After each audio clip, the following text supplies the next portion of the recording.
Takulandirani ku AMTV Malawi kuchimake kwa nkhani zenizeni. Ngati nkhani imeneyo kuno kulibe, dziwani kuti nkhani imeneyo ndi yabodza. Ngachokuti tizikambirana nkhani zimene zikuchitika mdziko muno, chonga chokuti tizitha kuzimvetsa bwino nkhani zosiyanasiyana zimene zimachitika mdziko muno. Timadziwa kuti anthu amakhala kulankhula zambiri, pamakhala nkhani ndi alisa makamba amene akufunira masiku ano tikudziwa kuti social media, masamba mchezo, anthu amakamba nkhani zomweja kuite menuza amene akufunira alese kuti mveke amene akuganizira. Nditi mabwera pano ndi program ya timvetsa kuti timvetsese nkhani yobwino kuti nkhani imeneyi ikwenda bwanji komanso chilungamo chake cha nkhanicho chikwenda motani. Chifukwa chake mabwera pano kuti zikuzani zona zokha program imeneyi ya timvetse. Muli ndine Blessings Kanache ndikulandeni konse pamene muli pakadali pano pa television komanso pa NBC Radio 1. Sindindeka program iyi ndi akuluakulu atatu amene tinawo program siku lero. Kwamba ndi Mr. George Kasakula, tikulandeni program Mr. Kasakula. Tathokoza kwambiri. Zikomo kwambiri. Komanso Mr. Humphrey Mvula, tikulandeni Mr. Mvula. Zikomo kwambiri. Tathokoza. Komanso Mr. Kelvin Mpekasambo, tikulandeni Mr. Mpekasambo. Zikomo kwambiri. Tathokoza ndithu. So salozera. Yes. Those things are there on the ground. No matter how hard Ashaboda will try in the parliament to say Nzabodza, the people on the ground so the president shouldn't even get worried. Chaponda and Dani can shout the way they want. Nzabodza, President Anama, the president should sit tight and relax. He has done his job. The people on the ground are seeing those things. He has spoken to the voter. This Sanje, because I was not in Sao, Alimaros and Maros Aedi, he has spoken to the voter. You I won't go up as open those Saturdays. So in some words, those Saturdays, think about it. At the end of the day, it's the anger. Unfortunately, some Malawians are following that empty anger and taking it for the truth. And I'm saying that is wrong. Chabwino tathokoza kwa basi ngakhale mwadulira kusogolo mabisi okay yes chabwino tabasa amvula moyo ankhula pozotani pankhani imene ineso zinodilangulira George chabwino but mwina kwa ine I'll speak from experience. The Sona yalembedwa narrative the way it has been presented yakaranjira yabwino kwambiri tidazero ya safety maremba Sona yes maremba you collect information yes. for my ministers yes. But this one the narrative is per district, per constituency across the country. Yes. Because the whole idea of Sona is kuti president a bank account kuti wachita chani during the period. This is the last one, so he was giving an account of what he has done as many wakala arib sokorere. So meaning therefore he has taken the Sona kwa antu kuma constituency and kuma district. Yes. And in the district regions, I hope by today ngatama vera azikumbusa wakati kunoko we take things for granted kuma ziriko. So everybody nsongo wake ndukala umalawi waonapo chimene chilipo kwa yeye. So this has not happened for years. Mwina from now going forward maboma ile ndi maboma yena ngamenga za bele kusogoloko as a certain kwa imene because at least it is good kuti and through the whole country my district was aziziwa kuti chao nchani minimum chukati makala very collective and saying oh pali pepe chuchitika. So what the president tried to do was kuyara kuti this is what I've done. The benefit in that chita. So over in a southern program I mean achitika across the country wahanena kuti this benefit kuchitika. So if people afuna kuona aone, yes, correction may in 3 areas may have been wrong. Information was given wrongly, but in a description of the level of the program, yes, the status, there could be, you know, pariandu. I mean, who could be people Akapuchi who basically may have chosen to say wrong information or to describe something. There are some people who may be overzealous or because this information is collected at different levels. The fact checking was not done properly because basically you should understand information imachoka kuma ministries kuma DC kwa antu madindo kakale akasakula anapereka udindo nkani ya ku MBC. Yes. A district commissioner ulikose anapereka zinadusa Nduna zinadusa BS and before they went kuti zikakale subano by the time they go president imakhala kuti ndi compendium imene narrative yayambira ku different ministries, departments, districts kukafika kumene kuko. And even our own NIB people amakhala mu meeting ama districts, meaning therefore the oversight that happens may not have been corrected. Some people didn't do the right job. You will get 3 out of 1,000 projects. You would say,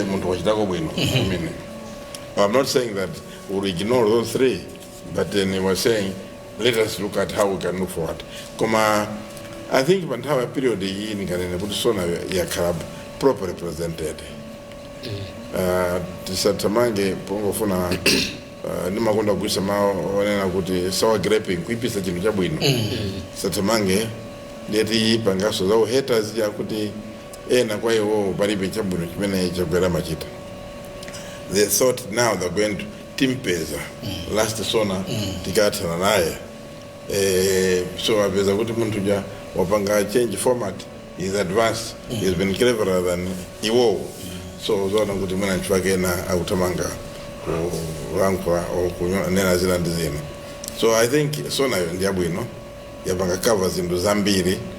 There has been too much done, and I am told zilipo zina zimene so sinalowe mu Sona mo additional information that should have been presented. So I think it has been good. Minus those 3 areas where there may be some misrepresentation in terms of the status of the program. But I think we have not heard anybody else complain about it.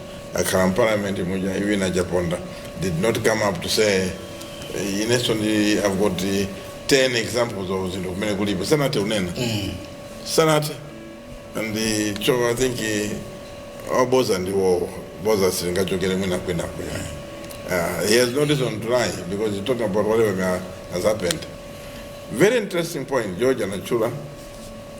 Yokuza ndi Akabambe. Ndiye that UTM. As part of UTM. Very, very surprising. Utaiwara kuti Mariam Chirima amagwira ntchito nda president until June, July. Yes, he's dead. That is the report, that is Sona, which covers period you figure up. And the chilo yamagwira now Chirima. Then they are trash. They want to pay legacy. So the men had a panga now Chirima. Zakazoipa. They were there. You know, now bomb. Kuzo desa DBB when you go to put you wanali uku. Some of stuff from Gona Chabuino. Chimera Kinga Chidik and Ndipo Nduna. Chinaso our George Chaponda. Bora nzao au kukazinena zindusu in parliament. Iwo wa marepera kunena zao zobweka ndama kwa banki zote ziko zile zinduzina ndizina Zambia sama zinena because zamangu singa. So niambire kanti seka pomwe. In brief, I think it is a good Sona njabwino. Yes, notwithstanding kuti mwina parity ma areas atatu of programs which are misrepresented instead of status menafika. Kama mina, you cannot crucify somebody who has done 3 out of, who has done 7 out of 10 or 9 out of 10. I think it would be unfair. Chabona nathokoza kwambiri Mr. Mvula ampeka sambo mwamba mena yankulira akulu awiriwa inyo ndofuna basi nimpata ndimangana ndotani mmene a president apangira Sona ulendo uno zandi kumbutsa chinthu china chake chimene ndi matenda amene DBB idapatsira anthu amdziko muno. Matenda machitidwe a zinthu kuchokera 1994 ndale naso nthawi nake kuti pajawo pali mawu amati tchimo likakhalitsa limasanduka chikhalidwe. Tchimo likakhalitsa limasanduka chikhalidwe. Mmene achitira zinthu zawo a presentation yawo ya Sona yandikumbutsa matenda amene mmene takhala tichitira zinthu zathu kumalawi kuno. Kachitidwe kamene matenda kadatipatsa matenda ifeyo ngati Amalawi. 2 a president mmene achitira zinthu zawo mmene apangira present Sona yawo apanga expose political hypocrisy which has been the biggest problem imene palibe Malawi wina aliyense kumene kunadayiona. Pamene pomwe mkulenjijewa zimveke mnobwino. Presentation kapena mmene aperekera Sona president. Mmene aperekera report lawo. Report lijatu samapereka kwa inu ndine ndekhayi. Samaperekanso kwa anthu a DPP okhayi. Kaya UTM kaya Congress okhayi. Achakwera ali ndi udindo kapena ndiyambira kuti pano aliyesa kuti Sona koma ndi anthu ochepa amene amakhala kumidzi amene alochuluka amene angazindikire kuti Sona ndi chani. Sona ndi chizungu, ndi abbreviation ya chizungu. Yes.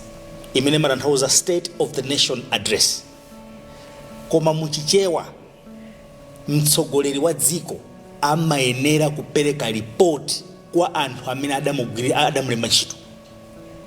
Chimodzimodzi lero kunoko ku MPC Bambo George Kasakula ngati mtsogoleri wa MPC amayenera kukapereka report ku board ya imene mangane MPC kuti kodi zinthu zikuyenda bwanji. Sio George Zona. Manipetsa kale ngakhale pa kandi backing khonde kumudzi musonkherana mubwerekana imakwana nthawi imene kandi chairman kandi secretary kandi treasurer mmakumana kumudziko nkumanena kuti ndrama zathu mwezi uno zaenda motere anabwereka ndrama ndauje imene ijayo ndi Sona kumudzi kucha. Chimodzimodzinso wa president amayenera kufotokozera dziko lino nzika za dziko lino zimene zidawapatsa mphamvu kuti adzikhala pamene anakhala paja mu chaka cha 2020. Amalawi mudandipatsa mphamvu yoyang'anira chuma chanu chimene mmasonkherana nonse. Chumacho ndagwiritsa ntchito easy. Ndiye matenda aje ndikuanena aja nawa. George anafotokoza kuti olo mwana atakhala mkalasi ndidzipereka chitsanzo choche. Mwana wa Achaponda, mwana wa Samia Suleiman wapita ku sukulu ndiye mwana uja wakhoza anampatsa mafunso pa 100 kapena 20. Mwana uja wakhoza mafunso 17. Ndali mwana wa Achaponda kapena wa Suleiman wakhoza mafunso 17. Ndiye musimu mphunzitsi uja palipoti pake kulemba kuti failed. Anthu amene ajanga mtani mphunzitsiyo. Achaponda mungantani mphunzitsi amene angalepheretse mwana wanu kumulembera kuti fail koma wakhoza 97 pa 100. Inuyo mungantani. Ndiye mmene maganiza zimezi nadzambo dzifusa mafunso. Ndati kodi awa moti chilungamo sakuchidziwa. Nanga kuna milanji kumbukira ndana kuti matenda akulu amene alipo mdziko muno amene tonsefe tawavala ndi kuombera mmanja political hypocrisy. Hypocrisy nkunama ukudziwa chilungamo. Manipetsa kale ndikupatsani chitsanzo chabwino ngati Achaponda amanena zoona dzulo mparliament kuti Achakwera palibe chimene apanga. Ine nadzazifusa Achaponda akuti Achakwera palibe chimene apanga. Bwanji nanga osanenako kuti koma 200 million yokhaija ndalandira chaka chino constituency kwanga ichi ndapangira izi zimene zonso satatani. Mukunipetsa kale komanso funso linandira kuti mukuti sanapangikana kale konse mukutanthauza kuti ndikuti inunso ndalama imene munalandira constituency jamwadya simunachita chilichonse. Chifukwa akadakhala kuti amadziwa chilungamo akufunanso kunena chilungamo adakanena kuti zinazi nzabodza koma constituency kwanga kokha ndi ndalama imene ineyo ndimayiyang'anira 200 million imene ndatapa adandipatsa muchitoka mthumba la Malawi ndapangira zakuti. Tsono Achaponda ngakhale zimenezo akuti nzabodza ndiye kuti constituency kwa palibe chimene apanga kugwisa ntchito ndalama imeneyo. Ndiye ifeyo ngati Amalawi tibayina kumafunsa Achaponda mukuti Achakwera akunama. Okay koma tu pali nkhani ya constituency development fund ndalamayo aliyense MP kumalawi kunamalandira ndipo Achaponda ndiphungu wa nyumba ya malamulo. Kodi zikutanthauza kuti Achaponda 200 yo sanalandire chaka chino ngati alandira apangira chani ndipo ngati agwiritsira ntchito ndalama ndi chifukwa yani sananene ngati sanagwiritse ntchito ndalamayo chifukwa kuti kulibe kale konseti sanapangire konse ngati ndalamayo sanagwiritse ntchito ndiye kuti nawonso Achaponda akuyenera kufotokoza kuti kodi zakhala bwanji ndikupatsa 200 million koma inu simufuna kufotokozera Amalawi kuti 200 million yathu ija mwapanga nayo chani. Mukunipesa zimenezi zija ndi kuti political hypocrisy. Chifukwa mukaonetsetsa zoti nsewu kumangidwa nzoona M1 mkwawo kudutsa kwa Avomereza. Yes. Simunaende kumsewu M1 100%. Ukumangidwa nsewu. Achaponda akamati nzabodza chabodza chonjani. Yes. Ndipo kachitatu nadzakhala ndi maganizo akuti President MP aliyense kuyambira iwo achaponda amwanamveka kandi Samia Suleiman kandi ndani aliyense atifotokozere kuti kodi chaka chuma chapitacho cha dziko lino MP aliyense amalandira 100 million. Chaka chikuthachi MP aliyense walandira 200 million. Mukaphatikiza zaka ziwiri ndi 300 million kwa MP aliyense. Zaka ziwiri. Ndalama zimene amalawa amasonkha. Ndiye makosanawo akamati achakwera akunama. Atiuze kuti 300 million yathu yapanga nayo chani? Chifukwa sikuti ndachakwera okha amene akuyenda opakidwa scrutinize. Anthu amene mwatenga maonjeko pamodzi. Osi. Ife Malawi tikhale kuno. Mwanimvesaka? Ndipo Malawi aliyense akumbukire kuti onsewo amene akumana ku parliament aja ndofunika kupangidwa scrutinize. For aliyense ali ndi udindo wapatsidwa gawo lake kumene kuchako. Mukunimvesaka? Mpamene ndikunena kuti enawa angofuna zimene akupanga DPP angofuna kuti iwo ifeyo tikwetse maso athu pa iwo ngati kuti iwo sadagwiritse kuchiro ndalama zathu. Koma aliyense mmene mujamo 198 MPs akuyenera kufotokozera dziko lino kuti kodi zaka 5 zimene makhala mukutenga constituency development fund mwapanga nazo chani, ndipo aliyense achule zimene wapanga. We must not only put to account demand accountability from the president, we must also get down.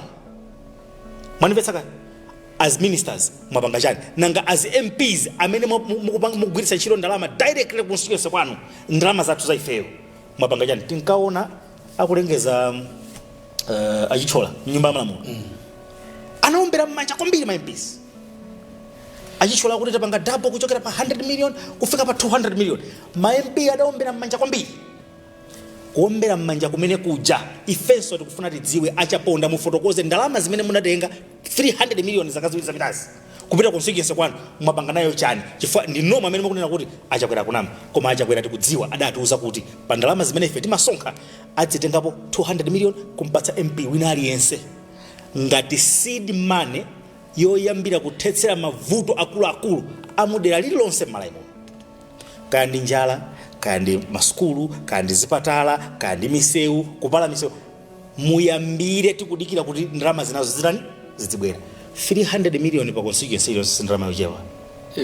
And DPP must not take our eyes away from them. We demand accountability from you. Before you start demanding accountability from the president, please attend us Malawians. Mutiuze.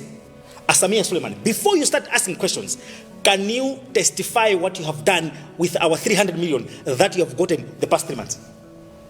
And then you say, in the Bangaza kuti ndrama ija, a president pakutoko sana pangi. There you'll be fair. But don't come to Malawians as if you guys are angels, as if you guys don't have answers to give us, yet you have used our monies. You were overseeing a 200 million were just sent to your constituency, and you want us to forget all that? And then all of us should keep eyes on the president? No. All of you are receiving monies from our taxpayers' money, from the president, ministers, MPs, civil servants. We are your employers. Ndipo musairekeze. Kuchoka pamene kuti mafana nene kuti sometimes it is important to call a spade a spade. Ndimaona ngati chibwana chimenechi chomatenga information yolakwika nkupereka kumtsogoleri wa dziko sakupanga chipongwe mtsogoleri. Akupanga chipongwe anthu amene tidawalemba chitofe. Yes. Manimvetsaka? Ngakhale a DPP akufuna kuti akhale kuti mtsogoleri walakwitsa. Koma oyambirira kulakwa ndi amene wakatenga information yolakwika ndikupereka pamene kupereka kwa mtsogoleri wa dziko. Ndimafuna ndibwere kumeneko pa gawo langa lachiwiri ofunsafunso ndi mwandibwerera kutsogolo komabe ndi kuti tikuyamba pa inu tafotokozani kuti anthu Amalawi amvetsetse chifukwa kuti atalankhula Sona ija pa yankhulo zambiri mukana lankhula kuyamba kacha kunena kuti ambiri amene ayang'ana zimene mwafotokozeramo kuti anthu akumabwera kumafuna kuti abweretse ma district atatu amenewa kumene ntchito yake ina idayambika koma mwina sinathe imene amafotokozera musona muja anthu atenga zimene zicha kumazi yimba kwambiri kunjako mafana nene kuti panalakwika kwenikweni ndipati ndichingachitika kwenikweni pofuna kuthana ndi zimenezi khale chani ndiye muyamba kalampeka sambo tiyamba kwa inu nditipita kwa Mr. Kasakula nditibwera kwa Mr. Mvula. Ulendo wina ndanena kuti kutengera advantage kuti munthu uyo ngwachifundo sana kuchotseni ntchito ngati mmene ambiri tidayembekezerera iye adapanga consider kuti inu yonso ndino Amalawi alekeni zochotsa ntchito anthu ayi koma mwina ukhaukhawa amene adapanga nthawi imeneyo ma grave mistakes ndeti kuchotsani ena adachokadi amaudindo akuluakulu ndiyena koma mu system mwathu akhala kunena kuti muli anthu ena ake loyalty yawo ili kwina mwanimvetsa kani if things are getting to this level kuti malo moti mudzipereka chithunzithunzi choona cha mmene dziko lino lilili nkumasankha kuti mudzikhotetsa ntchito kapena kunama just kuti muyipitse munthu amene adakuonetsera niniyo chikondi ndi tsoka. Number 1. Number 2, ngati alipodi ngati pali umboni kuti alipo munthu amene wapereka information yolakwika ine ngati mmodzi mwa amene ndalama zanga misonkho yanga imagwira ntchito ndili ndi ufulu ofotokoza maganizo anga pa zimenezo achotsedwe ntchito ngati wapangadi ngati alipo kuti there's evidence kuti information yolakwikayi anapereka ndi awa akudziwa ineyo ngati mmodzi amene mapereka misonkho m'Malawi muno ndili ndi ufulu opereka maganizo anga ndikuzoti lipo ambiri ena onso ali ndi ufulu opereka maganizo awo koma ndimafuna ndinene ndithu ngati alipo wina wake pakudziwika kuti nduyu maganizo anga ngati nzika yadziko lino achotsedwe ntchito. Number 1. Number 2, ndimafuna ndipemphe kuti MP aliyense amene ali nyumba ya malamulo kuchokera ku Nsanje mpaka nakufika ku Chitipa akamapanga contribute ku Sona imene iyi asanayambe kuloza kena kali konse koyipa atifotokozere kuti constituency kwake iye wapanga ko chani chifukwa anthu amene wadakhala zaka 6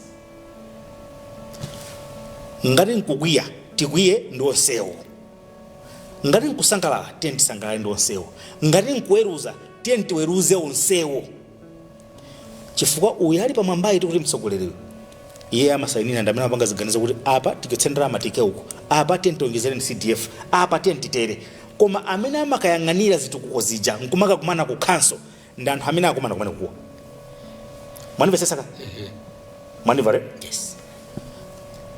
panadzamveka munthu mmodzi amene apereka chitsanzo ndi Bambo Nicholas Dausi dzulo tamva kulankhula za nyumba malamulo Bambo Nicholas Dausi chimene anena kuti we have to do things in the interest of our time and ineyo ndipanga za nthawi inoyo zimene zachitika kwathu ndi easy koma ndimafuna ndipemphe kwakuti kuoneka kukhala njala chonde mutani mutithandize. If every MP could do that, I'm telling you, we will manage to cure, if not suffocate, the worst disease that has disabled our thinking in this country, which is political hypocrisy. And anthu amene akupanga zimenezi mukati muonetsetse akumati chitukuko icho miseko adapanga ndi EPM koma mukayang'ana mbali naye nthawi ya EPM yo muona kuti mukamafusa adapanga ndi EPM koma nanga nthawi ya EPM sotu kukudaswa diesel kweje kukudaswa diesel wa 400 billion akuzaliwa sifi mukati muyang'ane ujeni muyang'ane za manyumba ya polisi zimenezo inali project ya EPM tidapanga kale adalongoswa kale EPM koma mukayang'ana mbali naye koma nthawi yomweyo kunkhapedwa marubino sifi mukayang'ana mbali naye chilichonse awawa kungopanga zokhazo zimada panga kale negotiate APM koma tu ku green belt kuchani kusalima shuga kunapita 400 billion sifi mwanimvetsa kale zinthu zitsanzo zitatu ndaperekapo basi zikupatseni ansala zikutsimikiza za matenda amene alipo mdziko munomu amene Amalawi ambiri ndipo atipusitsa usati masewera mpaka kufika poti timakanika nokuganiza kuti awa employees iwa sawa nkapakaza kutacha anangawa ndi asinthaliti manipesa kani. So we must cure political hypocrisy in this country. Let us be honest, tell Malawians the truth. OMPs muzindikire kandi no opposition kandi no chani, you are employees of Malawians. We can't employ you and choose to go to parliament and lie to us like Chakwera was doing. Zana kundimaliza fungamaliza. Nkani ya ikuli me anniversary one. The whole leader of opposition talked about hunger as something that was deliberately created by Chakwera. Koma he never accepted. As educated as Mr. Chakwera is, could never accept before Malawians that hunger, which is true, was created by El Nino. Mpepo yotenta imenena waula chimanga. Malawariense anaona ni maswali. Koma achaponda sana fune kunena chilunga mwachimenecho. Asia za mpepo yotenta hazi akuna uli njala ya bwera ndi Chakwera. Political hypocrisy. Munthawi yathu ife kuna libe njala. Pamene ndiwo omwewo ankapita kukagula chimanga ku Zambia nthawi yakaloswe. Political hypocrisy. We must deny such kind of politicians in this country. Thank you very much. Tathokoza kwambiri Mr. Mpeka Sambo. Mwankho nthaitali ndi ndakupasani para mwankho at least mfundo zofunika kwambiri. Mmene kulankhula ndithu. Tibwere kwa Mr. Kasakula. Mwamba amene ankhula Mpeka Sambo akambapo nkhani ya mene zinaendera zinthu kuti pena pake kuhangati out of ma district 28 atatu unapezeka kuti ma projects aliko ena ndiye nosiyana kumatika mankhani ma projects ena atatu anapezeka kuti kuhangati sanathe so panali nkhani ziwiri zitatu uona ngati way forward ya nkhani imeneyi zikhale motani. Way forward yakuti imeneyi ndi incompetence Chabwino a president speech ya Sona imanena kuti tichite contribute the whole government system. Ineyo kunoko ntanda ndalama za boma zakuliza kuti napanga chakuti ndipo chili pa level yakuti level ikayoona. What I see is that those people amene amapereka information ya status ya nyumba za security for example. Yes. Momoti anene kuti ndalama zinabwera contractor ali pa ground ayamba pompa no manga iwa kuti tinamaliza manyumba 90. It means anangokhala mu office uzitengera chibwana zithu mudi information about files banga verify wina ongolemba malemba analedzera kanchani zosadziwika kutumiza ku office kutumiza bwana kuti bwana anene ku mtundu wa Malawi head of state kumene kundikulakwa and kwira kulikose pachito pena pali boss munthu uonesa kuti iwe uli incompetent because this is called incompetence where you don't check things and report correctly. It's incompetence. It's against zimene umene uchita ngati weyo pachito yako. You are supposed to report chito iliyosa na Kevin you report this is what I'm doing. Yes, but you must be accurate because amabwana ako your superiors are going to take decisions based on what you are telling. Yes. If you are telling them wrong information, they will make wrong decisions. Yes. If I'm telling my board wrong information, they will make wrong decisions. MPC irindalama kuma iribe. They will make wrong decisions. That is not going to help MPC. So, if those people gave information kwa bwana leading bwana kudanganya kuti manyumba adata vets adate, then there is no any other way. Disciplinary, there must be discipline. A disciplinary process. Kwina kulikose, it's not just in Malawi or in government. Pena pali bosi pachito mpunga liwa panya malamulo wapanga chulu wako wala kisaba nako umene nobita ku disciplinary hearing. So kanda SPC kana ndani kubo mwako chilo dimene. People have misled the president. They have misled the president and look what is happening now. The opposition fura libe chokamba. Akuzo kuti zinzona zili background, zabili nzona zili background. They are misleading the whole country. But you know, surprised with the past 2 days, everybody is showing lies. Then I will 3 lies versus 97 rights, truth. We should crucify the president. That's complete madness. It won't happen. Complete madness. It won't happen. This president is trying his best. He's doing it. Today, kuli njala. Njala came because last year kunali njala. Simple. But the president has not said, oh, poli kunali njala ine ningokhala pay.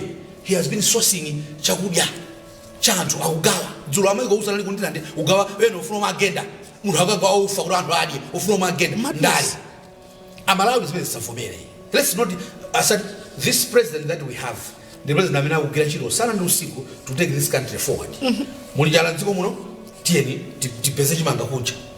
NFRA amatamanga a George Macheka tikakule ku Tanzania chani Admark choncho plus private transit tiji anthu akhale chimanga chukera mtengo. It's simple. It's because chimanga chinchochepa. Demand ndi yakulu. That's why chukera mtengo. But God amapanga miracles. Ndipo president uyu ali chisomo. Chifukwa murati mone zozuchika chaka chino magamba something sana bwera tino off camera timagamba za weather. Tabelezani somene pakuno. Mwa President uyu ali chisomo. Uyu president. Ndipo amene alimba na president uyu angotanthwa yawo pachabe. Ene feda una kale kuti this is not the president to be arguing out to fight against. They are wasting that time. Fungwa chisomo. Look at the Sona. Nobody knew kuti Sona angampase zero chauta kuti akulu momoti mwangu nena zamana chaka chiyonse chakuti kwa agriculture chakuti kwa education chakuti no this time speak direct to the people on the ground and those things are there on the ground Jifanda ameenda kulemba ni shito aje pandango futika anaka kusona zitu zicha they are seeing those things they are seeing kuti nsewu kupangidwa they are seeing kuti lilongo ya sita they are seeing they don't have to use chaponda zai no ingaliwa maso walibi fetibe maso yukaje bundao ali maso awiri ifeso maso awiri kanda Suleiman kana ndani all those Facebook activists all alemba kandani media teams chacha ali maso awiri you are just wasting your time anthu akuona ni maso awo kuti zambiri the majority more than majority distinction in fact zinama kamba president zona anthu akuzona bakira sada kambezo za mwamba zoti zili kumwamba kuozoni kapena zili kuwina kwake it's right here when he said ndamanga manyumba akuti manyumba anthu akwaona akukhala ma police ndamanga nsewu akapeka samba na chula M1 ndupanga nsewu anthu akuona kama zoti kusewu upangidwa. So what's the point of fighting that thinking kuti anthu akafa anena kuti zabodza they are wasting that time. Kumigowi kuphalombe kunsanje kuti George anthu alandira fetereza pangongole wanisi. Yes, NIF has been all over the place and ukamaenda oenda pakati pa lilongwe ni Blantyre ona mmera menolili very good ndibangamba za chisomo nchakuti kulira kwa anthu kumene ali ndi njala chauda uchita chisomo dziko lino chaka chino vula kubera bwino chimanga chitiko pamene zifika April May the market will be flooded with maize. These things about mtengo wa chimanga ukwera zita because the one who's going to sell maize modula akapasana chikafumbira nyumba because there will be lots of maize very shortly. That's the chisomo that I was talking about.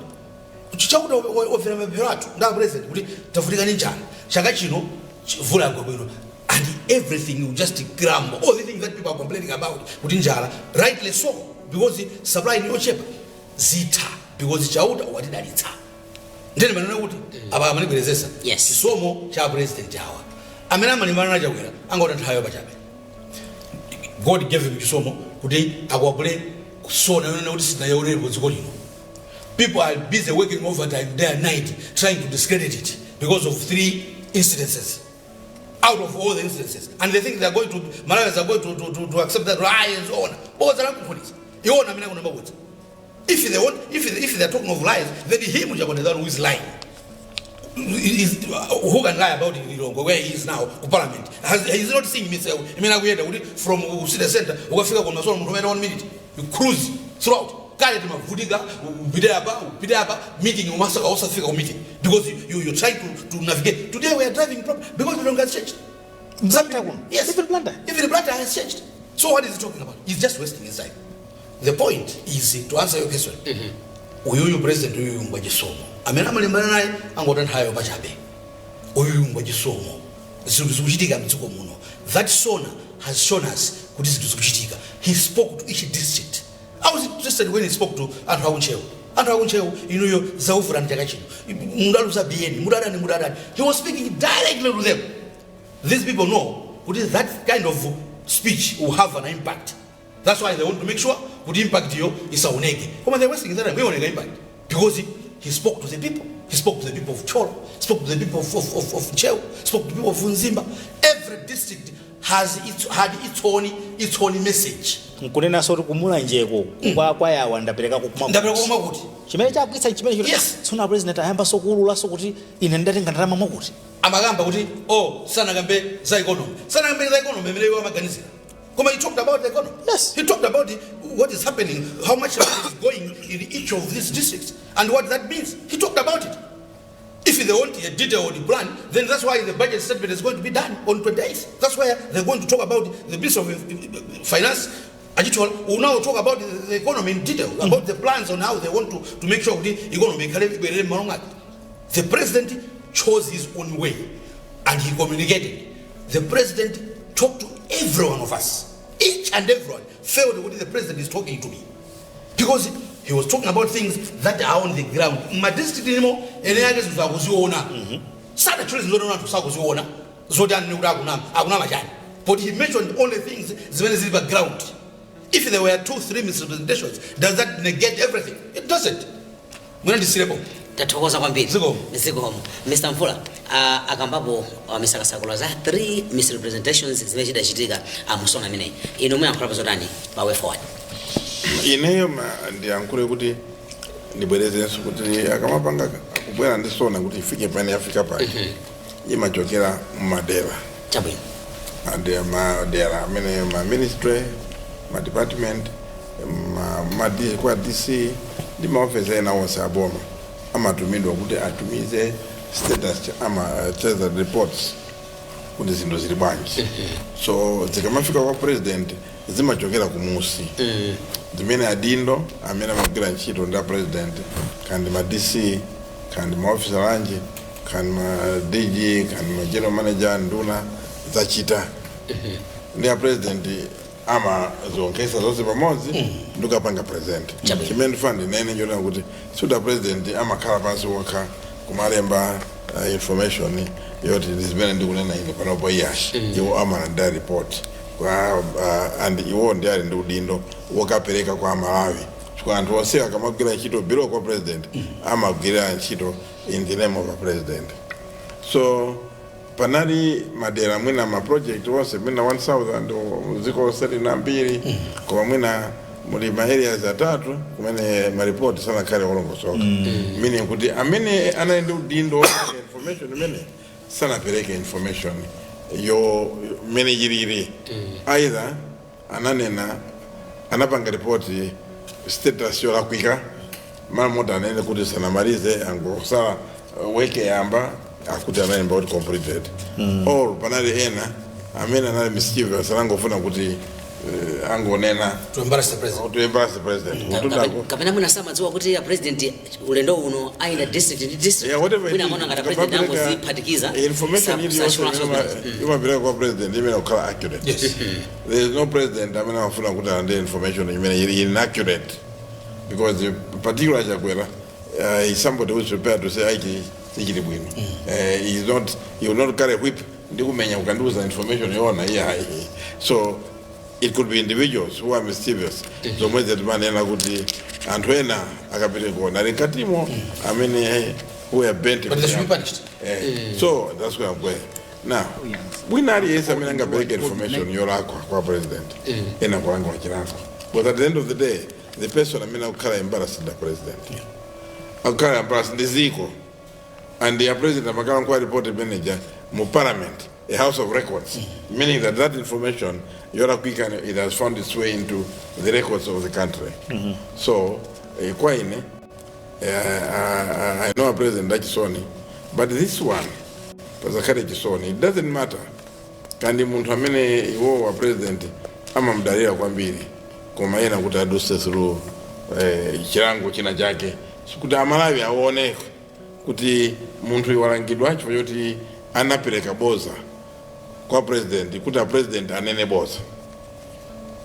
If you don't care whether ni Nduna Ilangidwe isiye udindo wacheo kandi advisor Ilangidwe kandi PS Ilangidwe kandi officer winner yes amena nandi oversight yona yopereka information yona kwa anthu ambiri ngati ife tizembekeze kuti anthu alangidwe.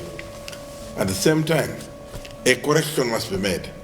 I know that the president is going back to parliament on the 26th Mezuno. I also know that in Nduna ndi anthu ena amene akhala tasked kuti apereke maripoti osiyana-siyana, and that should also be presented as a way of correcting a scenario kuti izi zidati mwakuti sizili jonjo.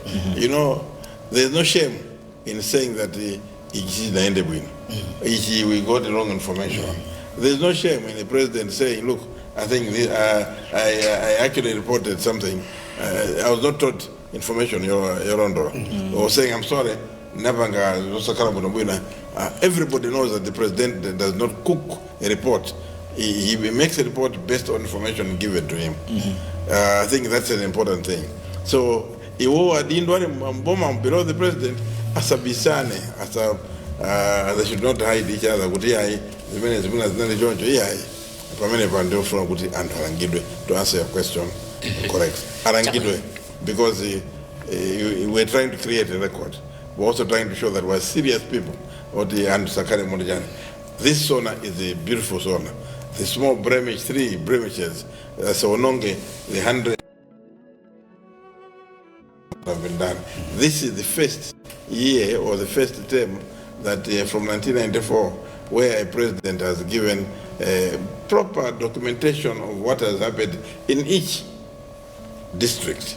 Ndiko yamba mbuyo mose mtu wangu na wewe economy ngo bwaira ukuchocho komapa awongora nditu cha aonesa kuti zilo zose zaenda mene afuna. And then the advantage with this thing joti apereka information and wachibana MCP savutika because awapasa information abasalikasa zokala nkolo kuma district abasalikasa zokala nkolo kuma district zokala nkolo kuma constituency awuza ndio balibezo nkani. And I hope even like a Mabilo campaign or Kalan Kwandiando, they must be able to go through those Kutukunoko Tinapanga. So I think that will be very good.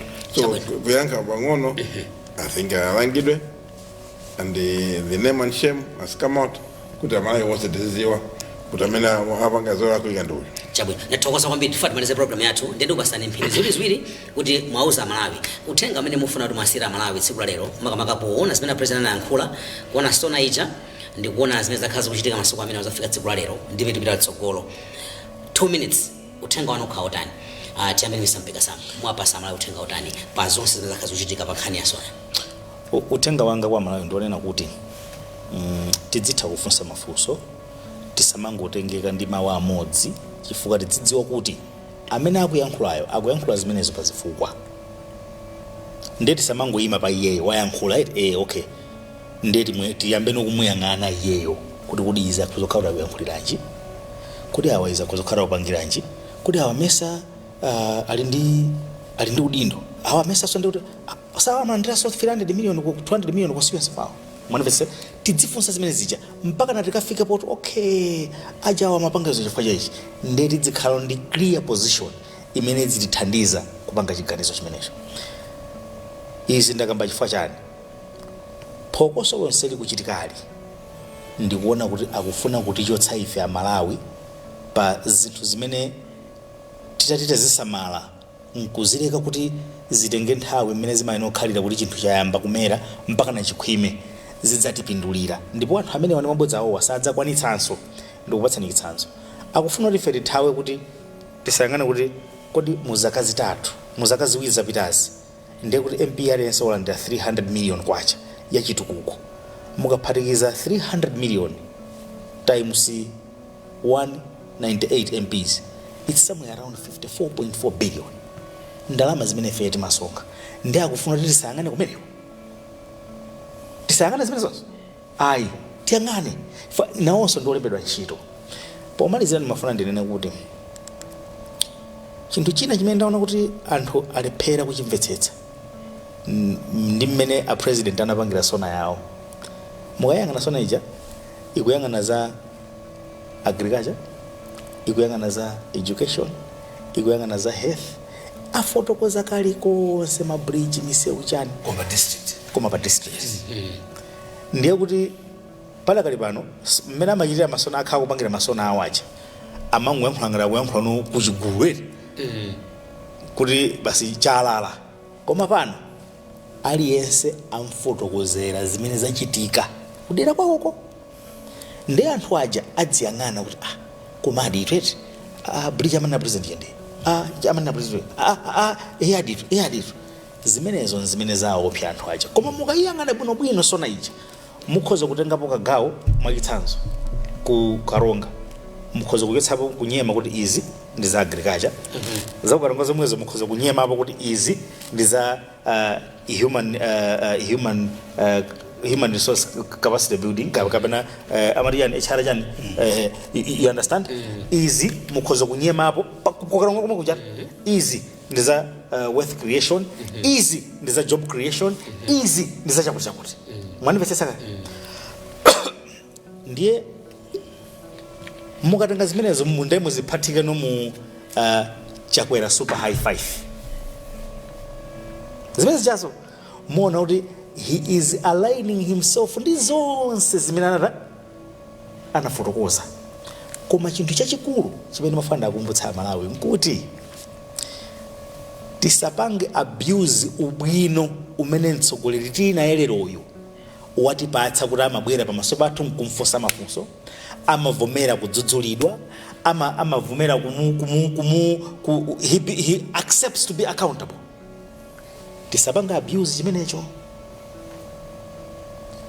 koma chitiphunzitse kuti tizindikire kuti pamene tingathe kumpanga encourage ndi pati kuti nanga apa ndi chani because what is happening is tukhanga kuti kumpanga bombadi kuti yayi walephera watero pamene zonsezi zikudziwika chifukwa cha ubwino wake zimene yeyo Chakwerayo anasankha kuti ne ndidzipanga ndidzionekera kwa anthu amene ndi machito ndidzifotokoza chilungamo ine Bodza sindikufuna ngati pala kuika ndidzivomera mwandipesa kani. Those are good signs that as Malawians we need to build on and timuthandizire mtsogoleri wa dziko kuti bwana anakuna mizani ya ayose ni chitu sio nje.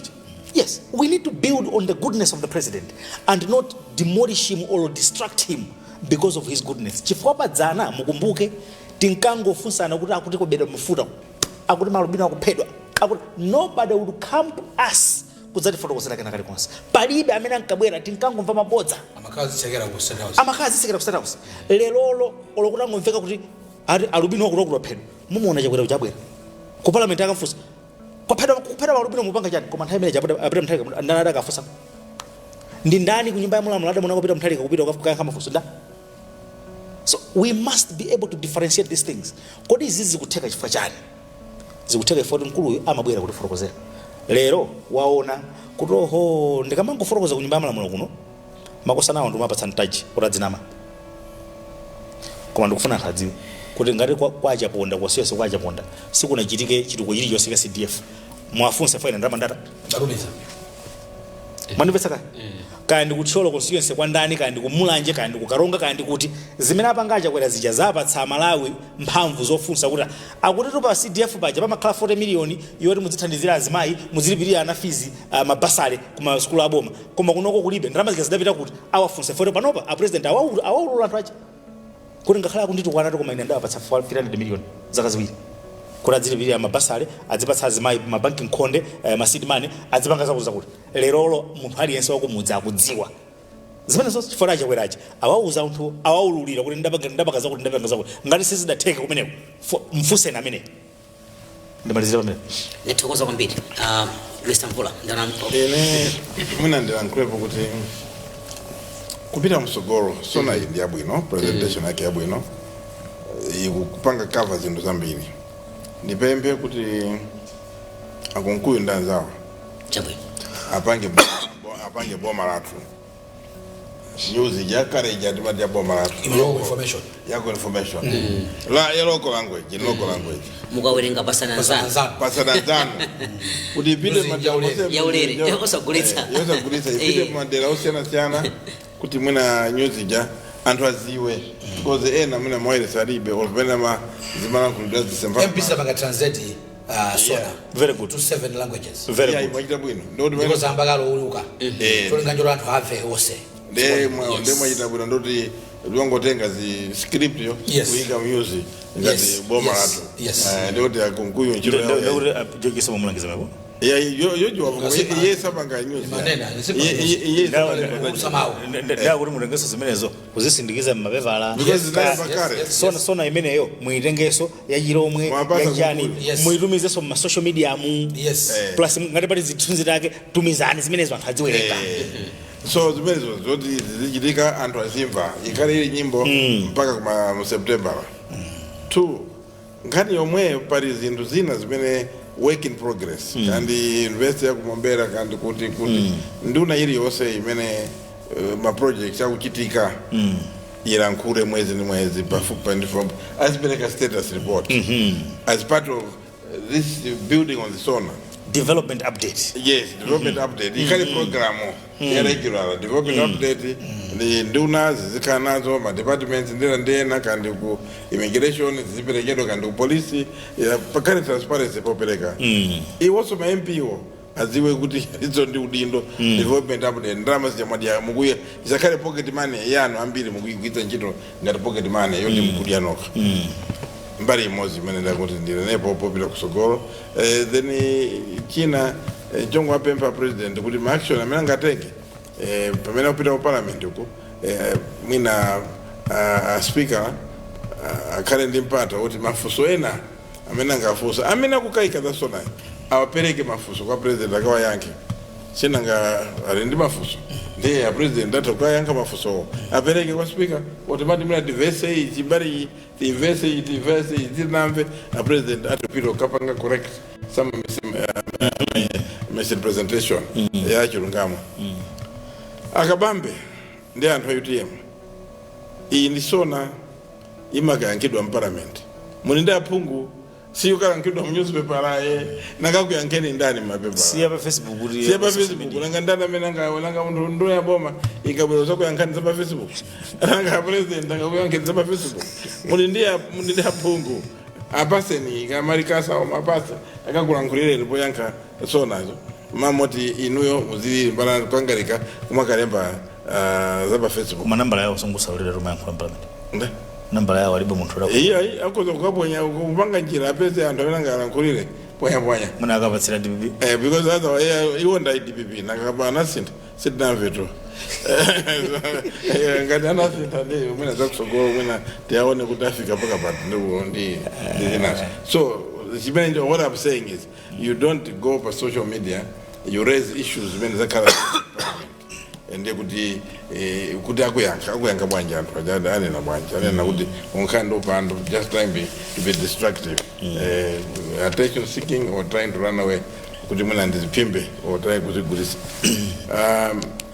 chachikulu ndi nene kuti Sona ndi yabwino let us support the president pamene anena zabwino zoona and let us point out when zili sati zaona koma iyi presentation ndi yabwino tathokoza kwambiri Mr. Mvola Mr. Kasakula tunazeni program yathu mawanu opita kwa Amalawi akhamaotani mawanga kwa Malawi ndi akuti Amalawi kunjapo kuli coalition ya DPP coalition ya UTM ndisipati zina zosaboba plus anthu amene amazitinga kuti ni akuthwa pakamwa kapena kuti pa phone pawo akakhala pa phone pa Facebook paja amathogogoda amakiza pa phone paja umalemba zinthu zosakhala bwino kani ni akuti anthu amenewa amafuna kuti akupimbeni maso musaone zabwino muzione ngati zoyipa white muione ngati black black muione ngati white nzimene akuchita anthu amenewa chitsanzo ndi Sona by all standards a president on Friday anapanga deliver Sona yokongola Sona imene sitimayembekezera adapeza malikisi adakozera kusukulu ndipo ni distinction chachitika nchani pano chifoti wina anapasa president information kokanga likopangidwa twist mongoradi mmene zili zinthu the true status of that in 3 districts anthu awawa olisha nanaja afuna bange twist kuti Amalawi muonenga kuti Sona a president adanama a president adanama chichose a president adanama project amene iwo achitadi ali pa ground inunso muthu waona chifukwa dzuwa salozerana salozerana inu mukuona kuti M1 akupangadi mukuona kuti Tulongwe akupangadi koma achaponda ndanzawo afuna kuti muone kuti sakupanga kuti msaukulibe cholinga nchonena kuti ikazafika 16 September muzavoterera amuthalika akazabwera azikagona ku State House chifukwa wacha ndiwokalamba adatha zaka 90 adatha koma afuna utapita ku State House kuti asangalatse amene apanga salamu kakula Chisale kakula akazawo former first lady kakula Nsaka kula Mkhito kuli ndani Mwanamveka amene azizayendesa boma azizapanga zawo ziyapanga zokhala ngati zokalabwino zodziko lino akakhala akabambe ndiye iwo aja afuna abise milandu yawo azenga ndi ochenjera pamene si ochenjera angopanga ma mistake dziko lino oduka mutu musakalingana oduka mutu kuti you are headless chickens ongolondwa chilichonse chimene chichitika nkhuku ayidula makhosi basi makhayo uphupha no Malawians you're not headless chickens Amalawi ndino nhanzeru mukuona zimene zikuchitika mavuto dziko lino alipodi situkana palibe mnanga kali chakino kuti kunali njala kwa president yu sarangokhala atapempha chimanga mpakana akugawa chimanga chauta kuti komena mtima vulo limene pambano likutha vula ikwabwino ikupitiriza kwabwino chimanga tikolola chambiri 1-2 months panopa we have reached the peak in the rainy period kwathu amati February ndio nthawi imene pamafika kuti njala jafika penipeni we are koma komene tupitako next week the other week 3 weeks 4 weeks chimanga chitsika mtengo chauta kuti komena mtima president uyu akapeza mavuto samangokhala kuti mavuto anapeza ningokhala basi amapanga zochita akupanga mega farms akupanga irrigation tikupanga ma investment imene mukuona even in my district amachula ma irrigation schemes amene adzutsa amene zipani zitsokoma zimene zimamula kale zilade zonse zidathetsa so zidathetsa tamafuna kuti zimene zichitika uyu akupanga zimenezo tisadaye mwayi tisaone mawanga ankhanga utayankhwali Amalawi tapitsa. In conclusion, President delivered a beautiful Sona yokongola, Sona yabwino, Sona innovation, Sona yabwino nekuti adalankhula kwa munthu wina aliyense mdziko muno. He spoke directly to the voters mchimene chikuwapweteka anthu opposition because they know kuti panopa he has run over them. Alibe chokamba. The only thing they can say is vuwazi kurumpi nyumba sizinayambe ndili ngwabodza. The fact that Kurumpi was misrepresented doesn't mean kuti nsewaye mwana so kupangira tuona. So you can't say kuti your president Ndabodza. So mwandisire bomba. Ngona kuti Amalawi tieni tichenjere chifukwa kuti chivurupi chicoalition chachikulu chimene chifuna chizitipira mmaso. Ifezwe safomere fasi fakopusa. Sibona. Ndithokoza kwambiri. Tithokoza kwambiri msakasakula lero munabwera program tuyamikire kwambiri. Zikomo. Tathokoza komanso Mr. Mvula tathokozeni kuti munabwera. Thank you very much. Zikomo komanso Mr. Mpekasamba tathokozani. ndakwemekana kwambiri. Zikomo kwambiri. Pamenepa pakhale pa program yathu ya lero yatimvetse kuchokera kuno ku MBC program ine timaona makamaka nkhani imene yokhuza Sona kamena kuti mawu amene president adziko lino adayankhula potsegula nyumba ija ya malamulo mu mzinda wa Lilongwe lachisanu lapitali kuti adayankhula zotani komanso Amalawi titengepo ziti timvetse ziti zimene president adayankhula pamene tikupita chitsogolo ndi dziko lathu lino la Malawi. Ine ndi Blessings Kanache ndikufuna ndikufuneni zabwino pezana kuonera ma program otsatirawa maso kumvera program otsatira pa MBC Radio 1 mwakoma nonse. Osayiwala kupanga subscribe ku channel ya AMTV Malawi.